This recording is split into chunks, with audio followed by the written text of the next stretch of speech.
Hola, mi nombre es Celia Betsabe Vázquez Luna, soy estudiante de la licenciatura en Derecho de la Universidad Virtual del Estado de Guanajuato. Actualmente curso el módulo Juicio de Amparo 2 con la asesora educativa Rosa María. Mi matrícula es 23006251 y en esta ocasión presentaré el reto 6 denominado Litigio Estratégico. En este video abordaré la relación que existe entre el litigio estratégico y el derecho a la no discriminación.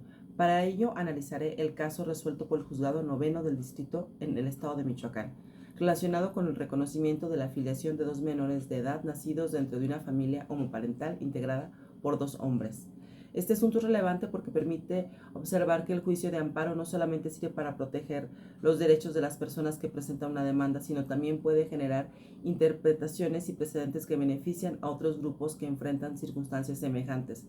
Asimismo, explicaré si desde la emisión de esta sentencia y hasta la actualidad se han producido avances en la protección del derecho a la igualdad y no discriminación de las familias homoparentales. ¿Qué es el litigio estratégico? Antes de explicar su relación con la no discriminación, considero importante definir qué se entiende por litigio estratégico. Consiste en seleccionar y presentar ante los tribunales un caso que, además de solucionar el problema de las personas involucradas, permita producir un cambio jurídico o social de mayor alcance. En un litigio ordinario, el objetivo principal generalmente consiste en resolver un conflicto concreto entre las partes. En cambio, en el litigio estratégico se busca que la resolución judicial permita visualizar una problemática social, cuestionar normas discriminatorias, modificar la interpretación de las leyes, establecer precedentes y promover una mayor protección de los derechos humanos. La relación del derecho a la no discriminación con el litigio estratégico. El derecho a la no discriminación se encuentra reconocido en el artículo 1 de la Constitución Política de los Estados Unidos Mexicanos. Este precepto establece que todas las personas deben gozar de los derechos humanos reconocidos en la Constitución y en los tratados internacionales. Asimismo, prohíbe la discriminación motivada, entre otras causas, por el género y las preferencias sexuales. Aunque la Constitución utiliza la expresión preferencias sexuales, actualmente se considera más adecuado hablar de orientación sexual, porque no se trata simplemente de una preferencia o elección de la persona. El artículo 1 constitucional también obliga a todas las autoridades a promover, respetar, proteger y garantizar los derechos humanos. Por esta razón, ninguna autoridad debe limitar el ejercicio de un derecho basándose en prejuicios relacionados con la orientación sexual, el género o el tipo de familia al que pertenece una persona. La relación entre el litigio estratégico y el derecho a la no discriminación surge cuando una persona o un grupo acude ante los órganos jurisdiccionales para combatir una norma o un acto de autoridad que establece una diferencia de trato injustificada. Por consiguiente, el litigio estratégico es una herramienta para convertir el principio de no discriminación en una protección efectiva, no obstante con que la igualdad se encuentre reconocida en la Constitución. Es necesario que pueda hacerse valer frente a las autoridades cuando una ley o práctica excluye injustificadamente a determinadas personas.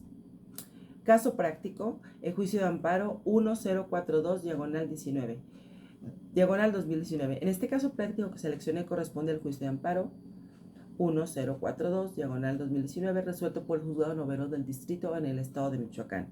En este asunto se relacionó con un matrimonio integrado por dos hombres que recurrieron a una técnica de reproducción humana asistida. Como el resultado de un procedimiento nacieron dos menores de edad. Cada uno de los cónyuges aportó material genético para la concepción de uno de los niños y utilizaron óvulos de una donante. Posteriormente, la pareja acudió al registro civil de la ciudad de Hidalgo, Michoacán, con la finalidad de registrar a los menores como hijos de ambos. Sin embargo, la autoridad les indicó que no era posible efectuar el registro de esa manera.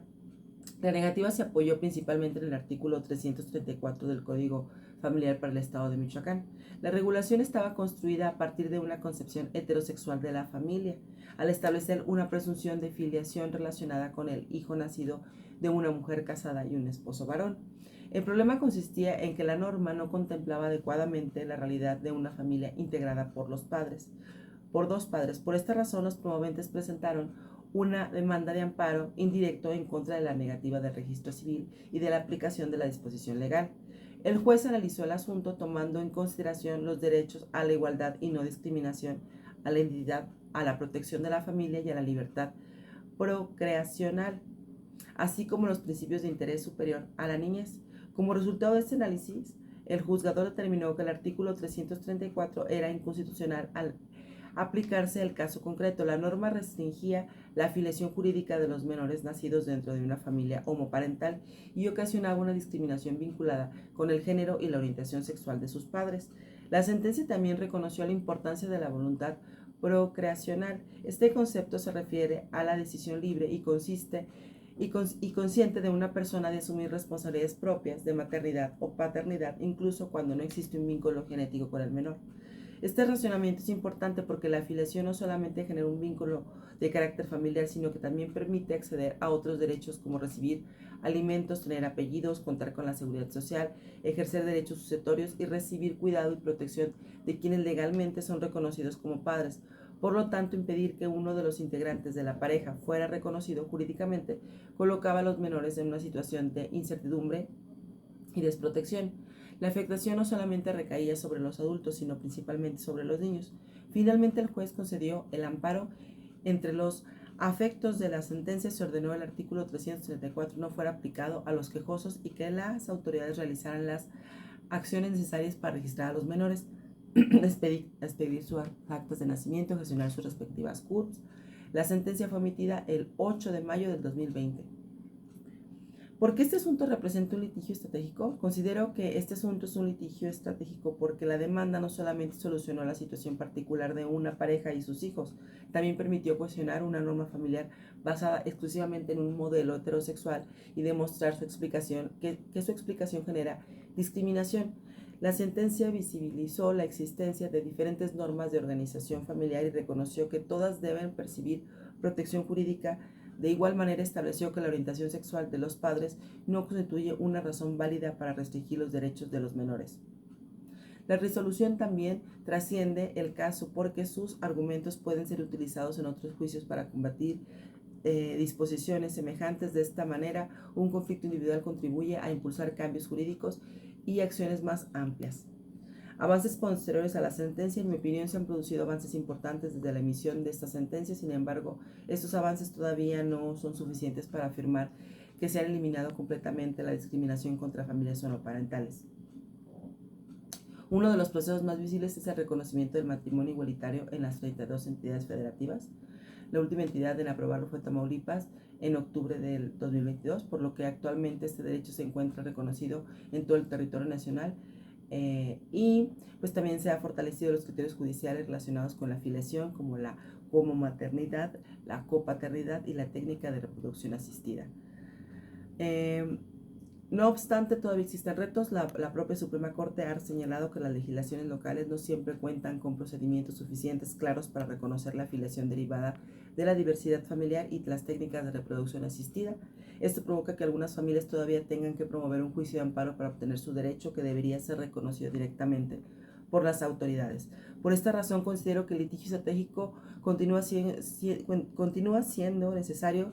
Su resultado ha contribuido a eliminar normas discriminatorias e impulsar nuevas interpretaciones, pero es importante que los congresos estatales armonicen sus leyes para evitar que cada familia tenga que iniciar un proceso judicial. En mi opinión, desde la emisión de esta sentencia se han logrado avances significativos, especialmente con el reconocimiento nacional del matrimonio igualitario y del desarrollo de criterios sobre la afiliación homoparental. Sin embargo, todavía es necesario reformar las leyes locales y mejorar los procedimientos administrativos para que estos derechos sean reconocidos sin necesidad de acudir constantemente al juicio de amparo.